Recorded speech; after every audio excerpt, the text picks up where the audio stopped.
My name is Diana Archer. I'm 27 years old. And last Friday night, my parents invited me home for dinner, then locked the door, sat me down in front of a marriage contract with a man I'd never met, and said, "This is happening tonight." There was an officiant in the corner of the living room. My father stood blocking the only exit. My mother looked at me the way you look at a problem you've already solved, calm, certain, finished. And you know what? She was right. As everything had already been decided, just not the way she thought. Before I go on, if this story hits something real for you, go ahead and hit like and subscribe, but only if you genuinely want to. And if you're listening right now, drop a comment telling me where you are and what time it is. I'm always curious who's up with me. Now let me take you back 2 weeks to the day it all started. Not the dinner, but the phone call from Aunt Denise. I should tell you who I am before all of this.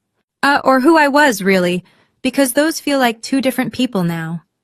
I live alone in a one-bedroom apartment 20 minutes outside Grayfield, Georgia.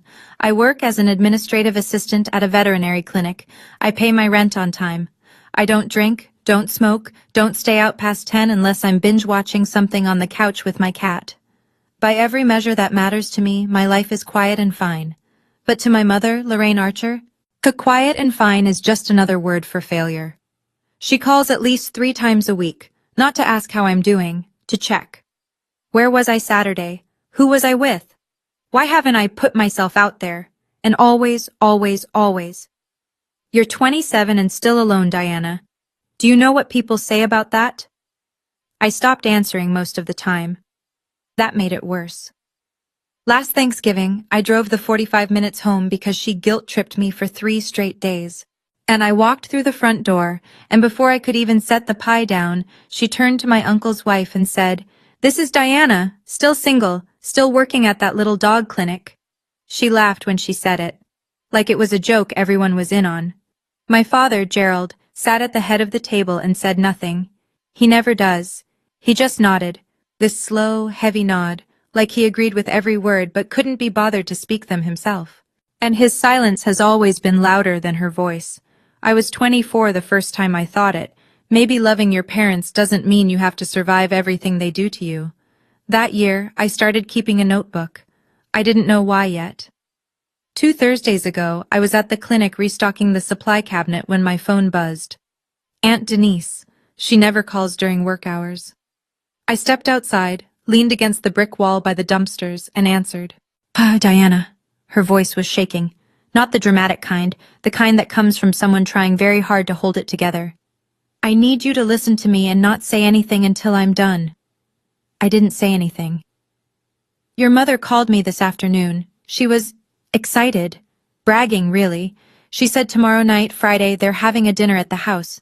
She said they're going to take care of the Diana situation. There's a man.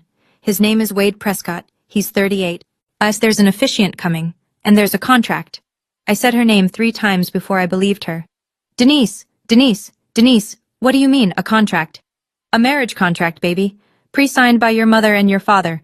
She told me Wade's family owns land out past Route 12 and your daddy owes them money. She wanted me to come and witness my niece finally doing the right thing. Denise paused. I told her I was busy. But I am not letting you walk into that house blind. I sat in my car in the parking lot for a long time after we hung up. My hands shook on the steering wheel. Not from fear, exactly. From the feeling of something clicking into place. All those years of phone calls and guilt and silence suddenly making a shape I could see. Denise said one more thing before she hung up. Quiet, steady, like she'd been saving it. You don't owe them your life, Diana. I had 24 hours, and this time, I wasn't going to be good. On the drive home that night, I ran every scenario I could think of. If I don't show up, Mom calls every relative in a 50-mile radius and tells them I've abandoned the family. She tells the women at her walking group I'm unstable. She reshapes the story until I'm the villain. And in Grayfield, once you're the villain, you stay the villain. A small town has a long memory and a short attention span for context. If I show up and refuse, Dad blocks the door. And I know this because he's done it before, not for a wedding, but 3 years ago, when I packed a bag and told them I was moving out. He stood in the doorway with his arms crossed and said 5 words. You walk out, don't come back. I walked anyway, but that night, there was no officiant, no stranger in a vest, no contract with my name on it. If I show up and say yes, I lose everything I've built. The apartment, the job, the 3 years of learning what silence sounds like when it's chosen, but not enforced. I pulled into my parking spot and sat in the dark for a while. The engine ticked. A neighbor's TV flickered blue through their window. And then I remembered something. The notebook. 3 years of entries. Dates, times, exact words. Every phone call where Mom told me I was embarrassing the family. Every text from Dad that was just a period. His way of saying I'd disappointed him without spelling it out. Screenshots of voicemails, timestamps. What, I'd kept it because I thought I was losing my mind. I needed proof, for myself, that what I felt was real. I didn't know it yet, but that notebook was about to become something else entirely. I pulled the notebook from my nightstand drawer. Navy blue cover, dog-eared corners. 3 years of my mother's voice pressed flat between the pages like dried flowers, except nothing about them was beautiful. I flipped through. Over 200 entries. October 14th, 2 years ago. Mom called at 11 p.m. and said if I don't come home for Christmas, she'll tell Grandma I'm living with a man. I live alone. March 3rd, last year. Dad texted, "Your mother cried all night." No context. I called back. He hung up after 10 seconds. July 19th. Mom told Aunt Patrice I got fired from the clinic. I didn't. She just doesn't consider it a real job. Entry after entry after entry. Dates, direct quotes, screenshots taped to the pages with Scotch tape.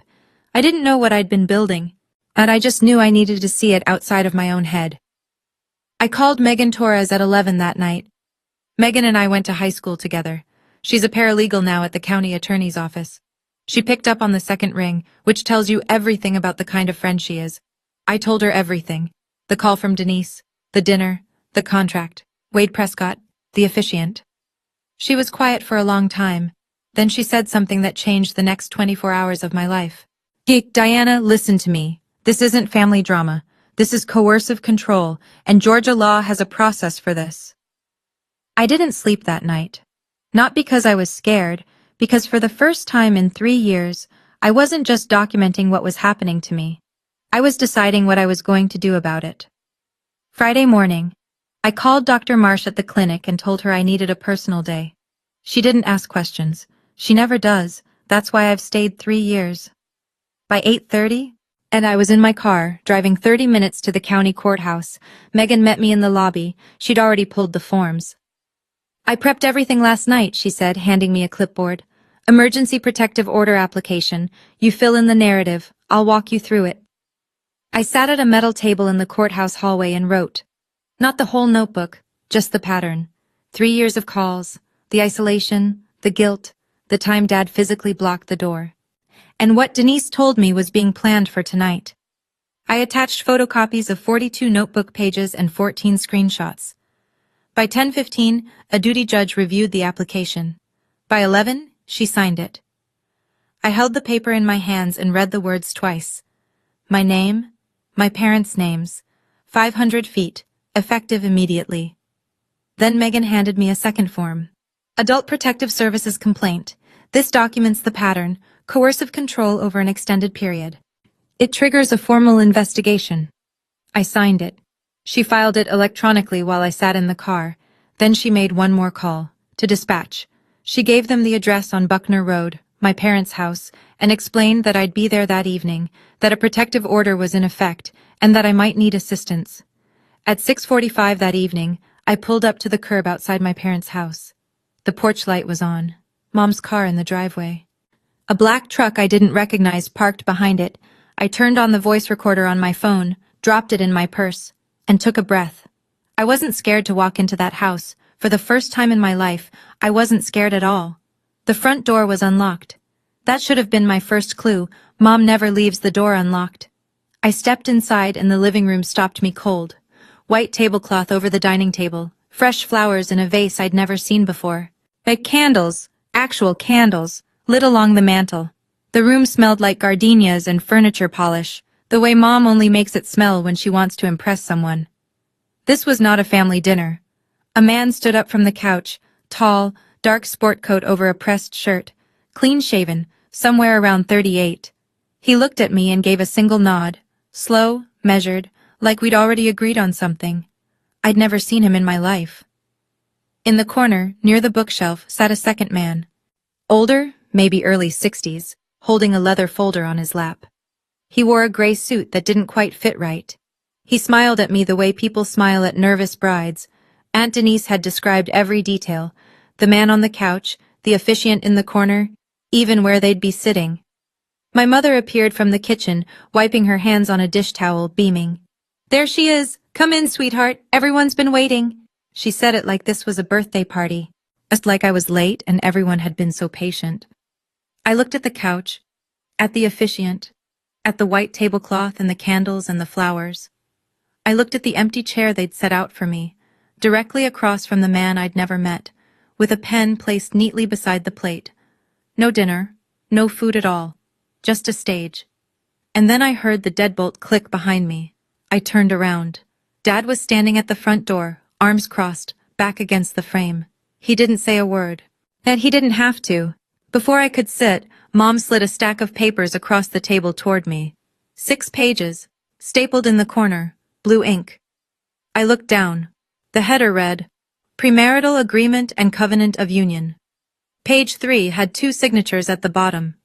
Gerald T. Archer, Lorraine M. Archer. Under a line that said, Parental Consent and Endorsement. My name was already typed into every blank. Diana Marie Archer, printed neatly like a form letter. It's like I was a box someone had checked. "What is this?" Mom folded her hands on the table. "Your future." "Who signed this section?" "Your father and I, because you won't do it yourself." "I've never met this person."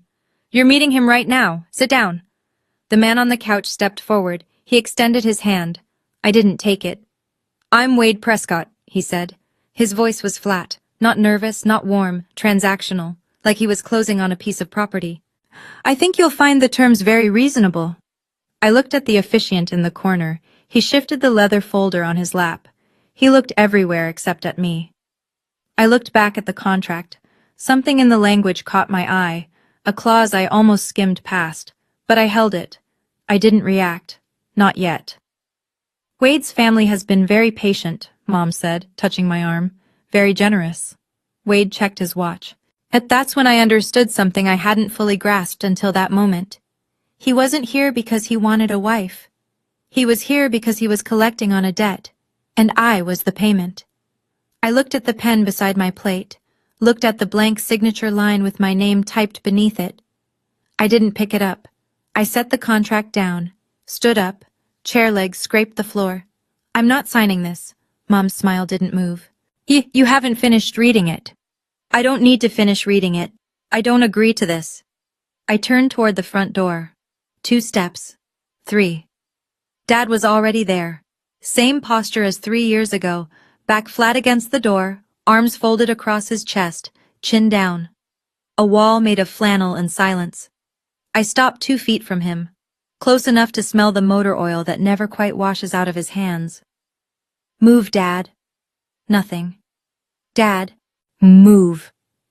His eyes flicked over my shoulder, toward Mom, then came back to me. He didn't unfold his arms, didn't shift his weight, just stood there, solid, the way he stood in every doorway of every decision I've ever tried to make. Behind me, Mom's voice. "See? You're not going anywhere tonight, Diana." I felt the room tighten. The officiant coughed quietly. Wade sat back down on the couch, crossing one leg over the other like he had all the time in the world. 3 years ago, this exact scene made me cry. Dad in the doorway, Mom narrating my failure from behind, me caught in the middle with nowhere to go. I cried, and I pushed past him, and I left, and I didn't come back for 8 months. But tonight, there was a contract on the table. An officiant with a folder. A stranger who'd driven here to marry a woman he'd never spoken to. Tonight was different. I breathed in, turned around, walked back to the table, and sat down. Not because I'd given up. Mom's eyes lit up when she saw me sit. She thought she'd won. She hadn't. Mom sat across from me and reached for my hands. I let her take them. It took everything I had not to pull away. Diana. Her voice softened. The same tone she used when I was 12 and didn't make the volleyball team. The same tone she used when she told me my dog had to be put down. The sympathy voice. The weapon she sharpened over 27 years. I carried you for 9 months. I raised you. When I gave up everything, my figure, my social life, my career, for you. 27 years, Diana, and all I'm asking, the one thing I've ever asked, is that you let me hold my head up in this town. A tear slid down her cheek. Right on cue. I watched the officiant shift in his chair. He looked uncomfortable. Good. He should be. Wade didn't look at the tears. He looked at his watch again. The tears weren't for him. They weren't really for me either. So they were for the officiant, a performance to keep him in his seat. Mom, I said, don't mom me. Not tonight. Tonight you're going to do the right thing for once. I looked at the contract, at the pen, at the candles flickering on the mantel. Then I looked at my mother, really looked, and I recognized the pattern. The tears, then the guilt, then the command. She'd done it when I wanted to go to college out of state, when I wanted to move out, when I wanted to stop calling every day. Cry, blame, control. Cry, blame, control.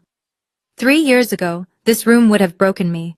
Tonight, it just confirmed every single entry in that notebook. I picked up the contract. Mom stopped crying. Her eyes went bright with anticipation. But I didn't reach for the pen. Sitting at that table, I kept asking myself, why did my mother think this would work? Did she honestly believe I'd sign a marriage contract with a stranger just because she cried? Or did she know, and simply not care? And I still think about that. What makes a parent cross that line, from wanting the best for their child to deciding they own their child's future? What do you think? Why do some parents go this far to control an adult child? Tell me in the comments. I held the contract in both hands. 6 pages. My whole life reduced to blue ink and blank signature lines. Then I turned, not to my mother, not to Wade, to the man in the corner. Excuse me. My voice was steady. I was surprised by that. May I ask you something? The officiant straightened up. Of course. When were you contacted about this ceremony, and by whom? He blinked. Mrs. Archer reached out to me last week. She said both parties had consented? A pause. He glanced at my mother. That's correct. Tonight is the first time I've learned about this marriage. It's the first time I've met Mr. Prescott, and it's the first time I've seen this contract. I held it up so he could see. My name was filled in without my knowledge. The room went quiet. Not the comfortable kind, the kind where everyone's calculating their next move. The officiant, I'd later learn his name was Dale Kenner, 62, licensed through the county, looked at my mother. His expression had changed. The polite smile was gone. Mrs. Archer, you told me both parties. She's nervous, Mom said quickly. Pre-wedding jitters. You know how young women are. I'm not nervous, I said. I'm telling you the facts. Kenner looked at the contract in my hands, then at the door where my father stood, then back at me. I leaned forward slightly, just enough. You understand that under Georgia law, a marriage ceremony conducted without voluntary consent of both adult parties is void, and the officiant who performs it can face criminal liability. I watched the color leave his face, one shade at a time. Mom laughed. Diana, stop with the dramatics.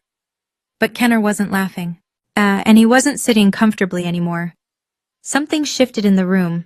I could feel it, like a current changing direction. Kenner moved to stand. Mom's hand shot out. Sit down. Her voice dropped the sweetness like a mask hitting the floor. She turned to me, and for the first time tonight, I saw the real Lorraine Archer, not the crying mother, not the gracious hostess, the controller. Diana Marie Archer, I am not asking your opinion, and I am telling you what's going to happen. From the door, Dad spoke for the first time, 2 words, heavy as concrete. Listen, to your mother. Mom turned to Kenner. You do your job. I've already paid you. Kenner stayed frozen, half standing, hand on the armrest. Wade shifted on the couch. The reasonable veneer cracked just enough for me to see the impatience underneath. I didn't drive 40 minutes for a debate. Are we doing this or not? I looked directly at him.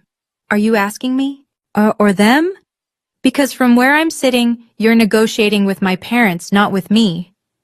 Wade's mouth opened, closed. He looked at Gerald. I felt my purse against my hip. Inside it, folded in an envelope, was something none of them knew about. My hand drifted to the strap, just briefly, but I pulled it back. Not yet. I checked the time. The microwave clock in the kitchen read 7:32 p.m.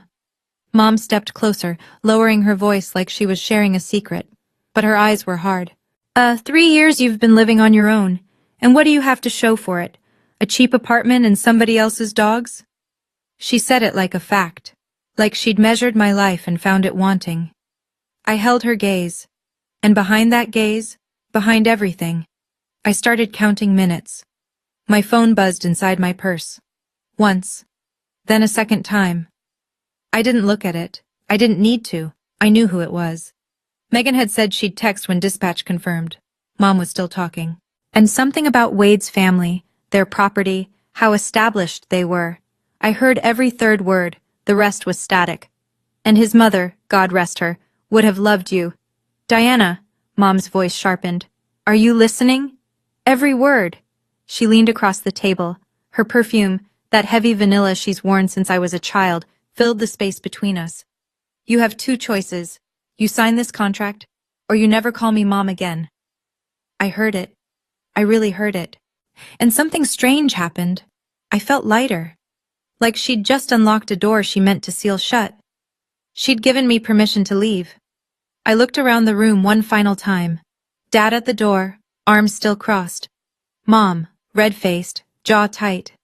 Wade on the couch, patient in the way people are patient when they're buying something they believe is already theirs. Kenner in the corner, looking like he wished he were anywhere else on earth. Under the table, and I slid my phone out just far enough to see the screen. Megan's message. Confirmed with dispatch. Send the word anytime. I typed one word with my thumb, not looking down. Muscle memory. I'd practiced it in the car. Now. I placed the phone back in my purse, looked up, and I smiled. Not the small, placating smile I'd been trained to give. Not the nervous smile that says, please don't be mad. A real one. Calm. Clear. The smile of someone who knows exactly what's about to happen. Mom noticed. But her eyes narrowed. What's funny? Nothing's funny, Mom. Not a single thing.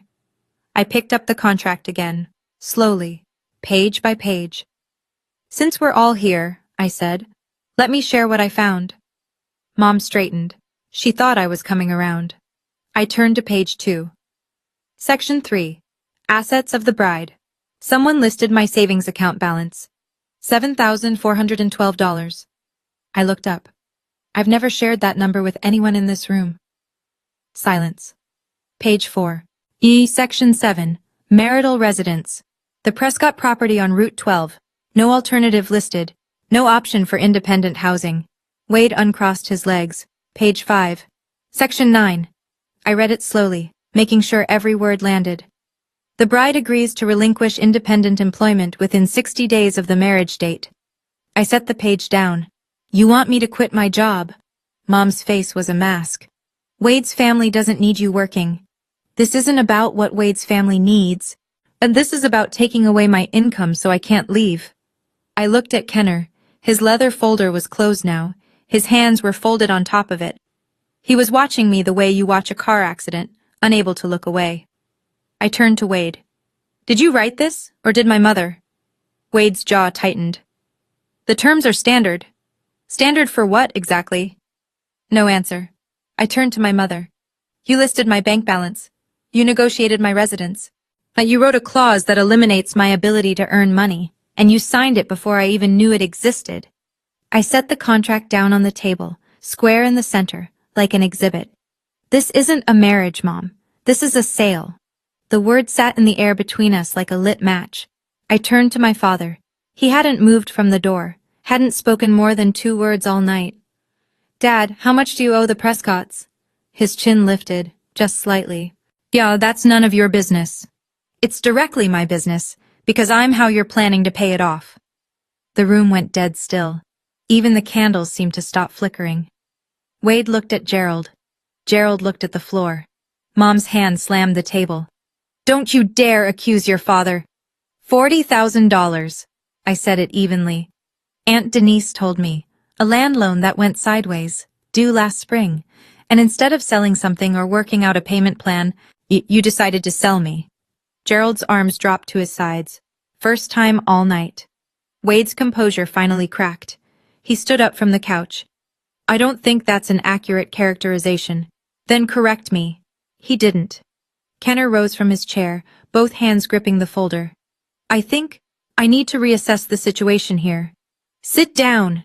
Mom's voice broke high and sharp, the kind of sound that carries through walls. I paid you. You're going to— Ma'am. Kenner held up one hand. If this is not a voluntary union, I cannot proceed. I will not proceed. He moved toward the door.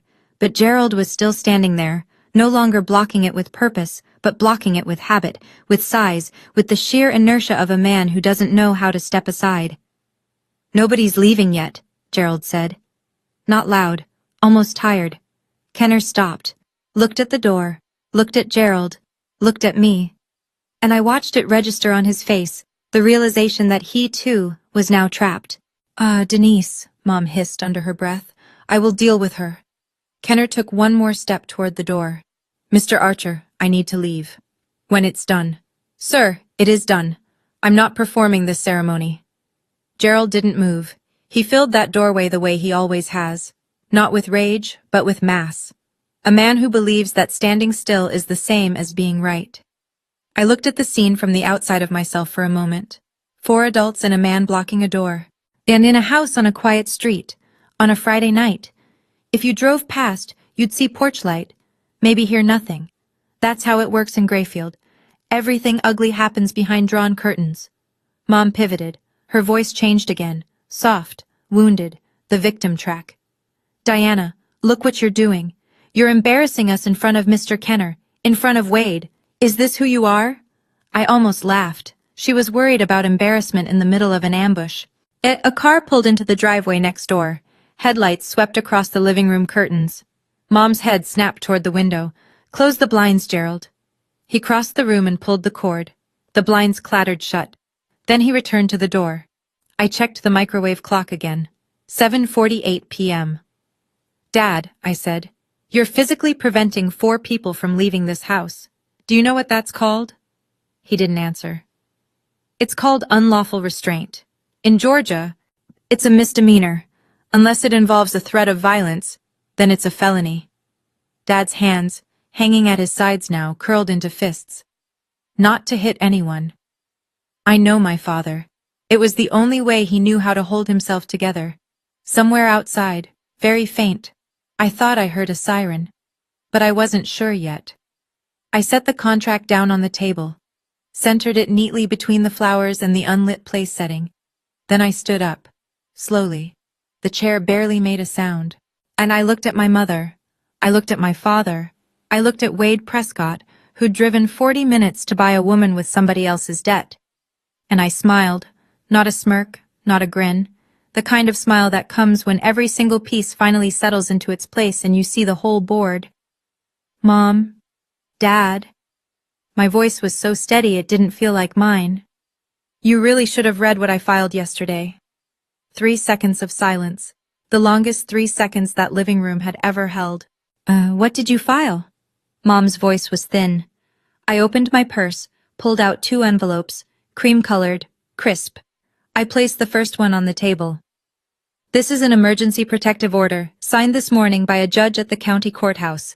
It prohibits both of you from contacting me or coming within 500 feet of me. Effective immediately. I placed the second envelope beside it. And this is a formal complaint filed with Adult Protective Services, documenting a years-long pattern of coercive control, emotional manipulation, and isolation. I set them down right next to the marriage contract. 3 documents on a white tablecloth, 2 of theirs, 2 of mine. The room didn't breathe. Then Mom's phone buzzed on the kitchen counter. A notification from the county court system. Then Dad's phone, in his back pocket, vibrated against the doorframe, and from outside, no longer faint, no longer maybe, came the sound of a siren, getting closer, then stopping, right in front of the house. Mom started screaming. Mom grabbed her phone off the counter. Her hands were shaking so badly she had to try her passcode twice. I watched her face as she read it. The notification from the court system, her name, my name, the order number, the terms. Her mouth opened, then closed, then opened again. What is this? What did you do? Dad pulled his phone from his back pocket. Same notification. He read it the way he reads everything, slow, lips slightly moving. And I saw something I'd never seen before on Gerald Archer's face. Fear. Wade Prescott was already on his feet. I haven't signed anything. I'm not part of... I need to leave. For the first time all night, the flat, transactional voice had a crack in it. He wasn't worried about the wedding anymore. He was worried about himself. Kenner saw his opening. The moment Gerald stepped away from the door to check his phone, Kenner moved. Fast for a 62-year-old man. And he had the front door open and was through it before anyone could react. Blue and red lights pulsed through the open doorway, washing across the white tablecloth. The flowers, the contract, my mother's face, a patrol car, parked at the curb, engine running. I could hear Kenner's voice outside, rapid, talking to someone. Then footsteps on the porch. Mom looked at me. Not with anger, not yet. That would come later. Right now, it was something worse. Disbelief. The expression of someone whose script has been flipped, who wrote every line of the play and suddenly doesn't recognize the scene. Diana. Her voice cracked down the middle. You called the police? On your own parents? I didn't answer. I didn't need to. The knock on the door answered for me. The officer at the door was a woman. Late 30s, dark hair pulled back, calm eyes that took in the room in about 2 seconds flat. Good evening. I'm Officer Hollins with the County Sheriff's Department. We received notification that an emergency protective order is active at this address.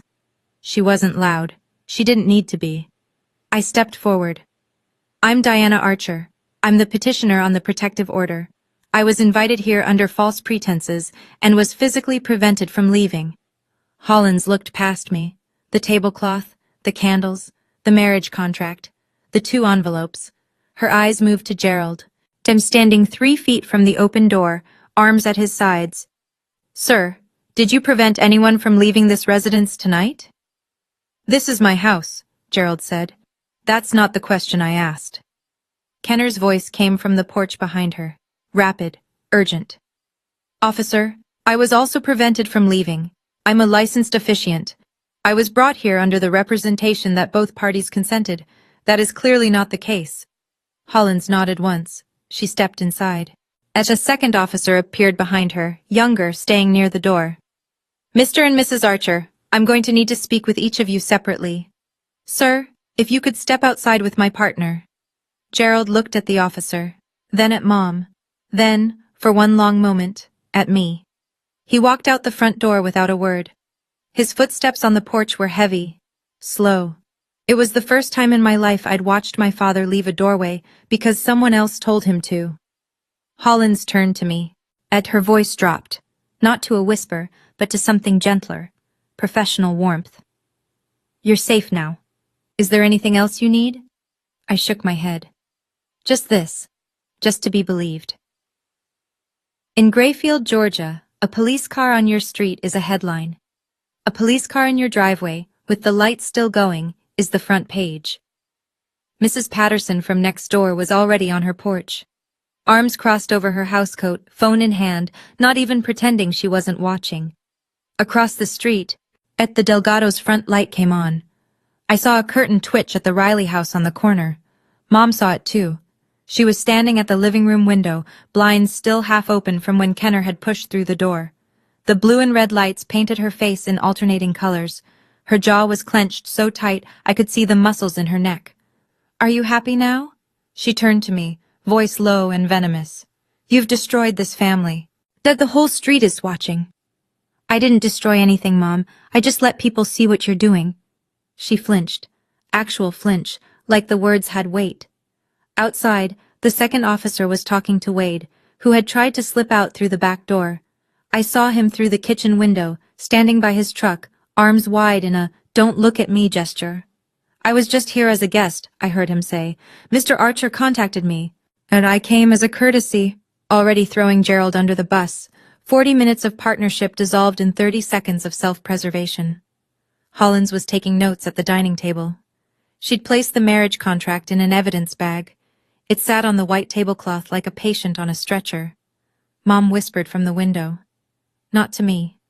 Not to anyone, really. Everyone will know, the whole town. Yes, they will. And for the first time in your life, you won't be able to control the story. Kenner gave his statement on the front porch, under the yellow glow of the light my mother always keeps on to look welcoming. He handed Hollins his phone, showing the email chain from Lorraine. Date, time, payment confirmation. She'd sent him $250 through a mobile app. Subject line, Friday ceremony, Archer/Prescott. She told me both parties were eager, Kenner said. His voice was unsteady. She said her daughter was shy but happy, that this was a family celebration. Hollins documented everything. Email timestamps. The marriage contract now sealed in plastic. Kenner's physical description of the evening, who sat where, what was said, the moment he tried to leave and was stopped. She turned to me. Ms. Archer, I have the protective order number on file. Yet your parents will be formally notified that contact with you is prohibited within the terms of the order. I handed her a printed copy of the EPO from my purse, then the APS case number written on a sticky note. Then I told her about the voice recording on my phone. I've been recording since I walked in. Hollins paused, looked at me. Not surprised exactly, more like recalibrating. That's admissible in Georgia, one-party consent state. I nodded. From the driveway, and the second officer was making notes on Gerald. Unlawful restraint, written up on the spot. Not an arrest, not tonight, but a formal record, a paper trail. Kenner turned to me before he left. His eyes were red-rimmed. Ms. Archer, I didn't know. I'm truly sorry. I believe you, I said. He walked to his car, started the engine, pulled away slowly, like he was trying not to make any more noise in a night that had already been too loud. And I stood on the porch and watched his taillights disappear. Hollins told Gerald he would be cited for unlawful restraint. A misdemeanor. Not jail, not tonight, but a record. A formal document with his name and the date and a description of what he did. I watched my father hear those words. He didn't argue, didn't raise his voice. He just stood there on the front lawn, under the pecan tree he planted the year I was born, and something in his posture changed. At the broad shoulders that had filled every doorway of my childhood seemed to narrow. The arms that had been folded like armor all night hung loose, purposeless. He looked at me through the open front door, not angry, not pleading. Something I'd never seen from him before, confused, like he was looking at someone he didn't recognize. I held his gaze. I didn't look away, didn't soften, didn't give him the small apologetic nod he'd been trained to expect from me for 27 years. Then I turned back inside. Mom was sitting at the dining table, in the chair I'd been assigned for the ceremony. The candles had burned down, wax pooled on the tablecloth. She was staring at the 2 envelopes I'd placed there, the protective order, the APS complaint, like they were something alive. This isn't over, Diana. I'll get a lawyer. Officer Hollins stepped back in. Ma'am, I'd strongly recommend you do get an attorney. For yourself. Mom looked at Hollins, then at me, then at the empty chair where Wade had been sitting. A PS will be contacting both of you within 5 business days, Hollins added, writing something on her notepad. The investigation is already open. Mom opened her mouth, closed it. For the first time in my life, Lorraine Archer didn't have a line prepared. The silence was the loudest sound I'd ever heard in that house. Wade Prescott was released after giving his statement. Then Hollins told him the same thing she'd told my parents. He might receive a subpoena if the investigation continued. He didn't respond, didn't look at anyone, just climbed into his black truck, started the engine, threw it into reverse, and backed down the driveway with the precision of a man who wanted to erase every second he'd spent on Buckner Road. I stood on the porch and watched the taillights shrink down the road until they disappeared past the curve by the old grain silo. But that man drove 40 minutes to this house, sat on that couch for over an hour, looked me in the eye and said, I think you'll find the terms very reasonable. He knew I'd never seen him before. He knew I hadn't consented. And he stayed anyway. Tonight he goes home with nothing. Not the wife he'd arranged to collect. Not the $40,000 in leverage over my father. Not even his dignity. Because he'd thrown Gerald under the bus the moment the blue lights hit the driveway. Yet Kenner had already left. Now Wade. The only people remaining were my parents, 2 officers, and me. Hollins walked over. Ms. Archer, you're free to go whenever you're ready. The order is in effect. If either parent contacts you or comes within 500 feet, call dispatch immediately. I thanked her, shook her hand. One of the officers, the younger one, murmured something to his partner as he headed back to the patrol car. I caught it, just barely. First time I've seen anything like this in Grayfield. I picked up my purse from the dining table, walked past the white tablecloth, the melted candles, the empty chairs. $40,000. That was the number my parents put on my life. I walked out the front door on my own terms. The drive home was 45 minutes of silence. I didn't turn on the radio. Didn't call Megan. Didn't call Denise. Just drove, both hands on the wheel. Then headlights cutting through the dark stretch of Route 9 where the streetlights give out, and it's just you and the pines. My hands were shaking. They hadn't shaken all night. Not when Dad blocked the door, not when Mom cried, not when I pulled out the envelopes. But now, alone in the car with no one to perform calm for, my body caught up. I thought about my mother, not the woman who'd set a trap for me tonight. The other one, the one who used to braid my hair so tight it'd last 3 days. Who made mac and cheese from scratch when I had the flu? Who kept every single one of my report cards in a shoebox on the top shelf of her closet? Then I thought about that same woman, signing a contract with my name on it, listing my bank account balance, hiring an officiant, choosing a stranger, blocking the door. Both of those women are my mother. That's the part no one tells you about. The people who hurt you the worst aren't strangers. They're the ones who know exactly where you're soft because they made you that way. I pulled into my parking spot at 9:20 p.m., turned off the engine, sat in the dark for a while, listening to the tick of the cooling engine and the distant bark of someone's dog. Then I went inside, locked the door, slid down the kitchen wall to the floor, and cried. Hard and ugly and loud, the way you can only cry when no one's watching and you don't have to be strong anymore. Megan called at 11. You okay? I don't know, but I'm safe. I fell asleep on the kitchen floor that night, and when I woke up Saturday morning, my phone showed 23 missed calls. I sat on the kitchen floor with my phone and scrolled. 11 calls from Mom. I could chart her emotional arc just from the timestamps, 3 minutes apart at first, angry energy, then longer gaps, then a cluster around 2 a.m. when the crying phase would have kicked in. 4 from Dad, no voicemails. Classic Gerald. Call, wait, hang up, repeat. Silence delivered in installments. 3 from relatives I barely speak to, fishing for details. 2 from Aunt Denise. I called her back first. You okay, baby? Tired, but okay. What are you hearing? Denise exhaled. It's everywhere. Mrs. Patterson told her walking group before breakfast. By noon, every woman in Grayfield who owns a pair of sneakers knew there was a police car in your mama's driveway. 1 call from Wade Prescott's number. No voicemail. Then the number was blocked. He'd deleted it from his end. 2 from numbers I didn't recognize. I returned none of them except Denise's. Then my phone buzzed with a text from Mom. Long. The kind of message she composes like a legal brief, full of blame and redirected guilt. I read the first line. You have destroyed your father and me. I cannot show my face. I hope you're satisfied.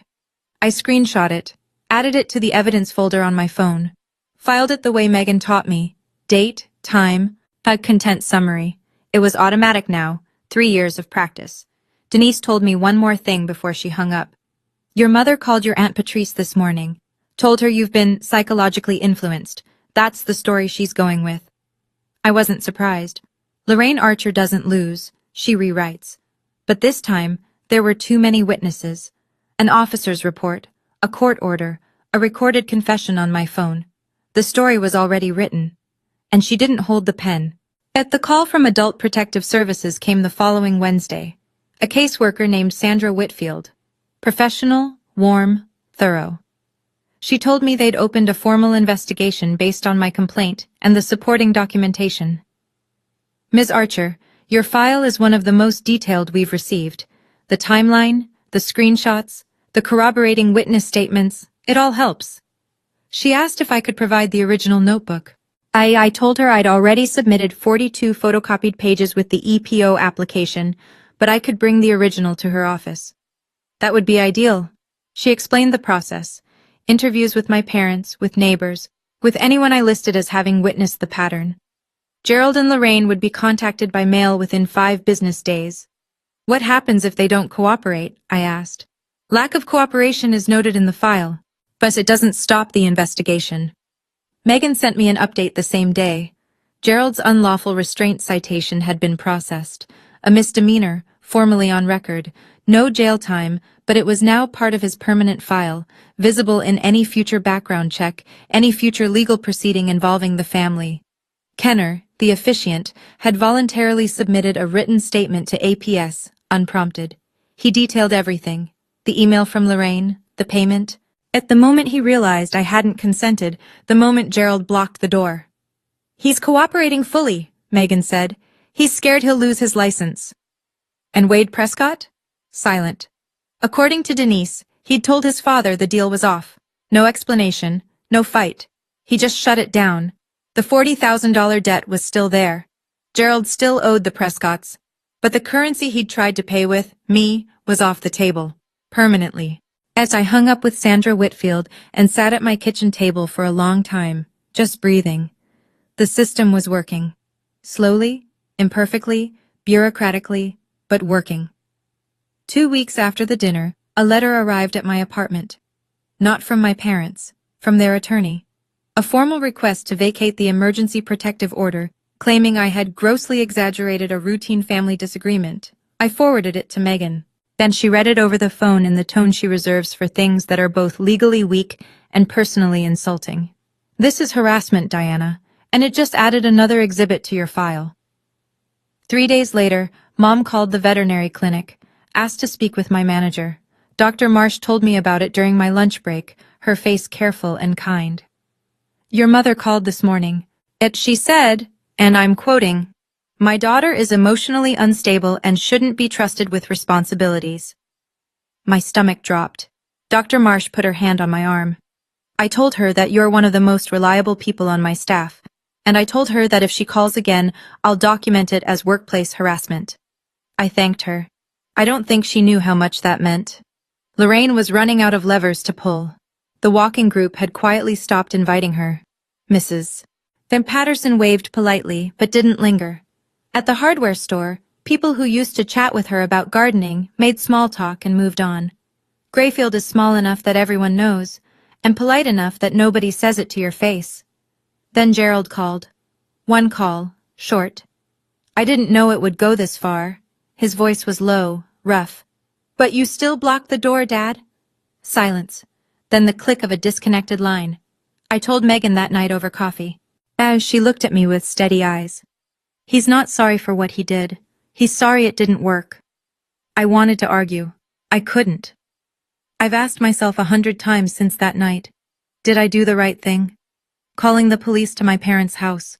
Filing against my own family. There are moments, late at night usually, when I wonder if I was too harsh. If I should have just walked out and never looked back instead of bringing the law into it. But then I remember the deadbolt clicking, at the contract with my name on it. Dad's back against the door. If you were in my shoes, would you have called? Tell me in the comments.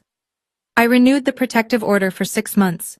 Then I sat at my kitchen table on a Sunday morning, opened my laptop, and wrote an email. To both of them. Short, clear, no anger, no accusation, no drama. Just the truth.